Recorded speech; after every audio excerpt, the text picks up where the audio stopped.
ছেলেকে টিউশন থেকে নিতে গিয়েছিলাম, মানে যেদিন যেদিন ও টিউশনে যায় সেদিনই নিতে যাই।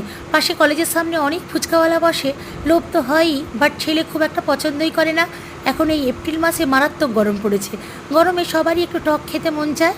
স্কুটি স্টার্ট দিয়ে মিনিট দুয়েক আসার পর ছেলে বলল, থামো, আমি ফুচকা খাবো। আমি প্রথমে তো অবাক, ভাবলাম ও হয়তো আমাকে খাওয়ার জন্য বলছে। পরে দেখি না, ও নিজেই খাবে। বাহ, এই তো দেখি মেঘ না চাইতেই জল। ছেলে তবে নর্মাল ফুচকা একদমই খেতে পছন্দ করে না, তাই ওর পছন্দের দই ফুচকা বানাতে বলল। এই ফুচকাওয়ালা সেই আমার সময় থেকেই কলেজের সামনে বসে, তখন অবশ্য ও একাই ছিল, এখন অনেকেই আছে। কাঞ্চন জেনে গেছে আমার ছেলে ঠিক কী কী দিয়ে বানালে খেতে পারবে, তাই ঠিক সেভাবেই বানালো। আর অবশ্য পাশ থেকে ছেলে বলে বলে দিল কী কী অ্যাড করতে হবে। যাক, কথা বলতে বলতে এদিকে ফুচকা বানানো হয়ে গেল, এখন খেয়ে দেখি। আরে বাস, দারুণ হয়েছে। ছেলেকে জিজ্ঞেস করলাম, সে বলল সেই জন্যই তো আমি দই ফুচকাই খাই।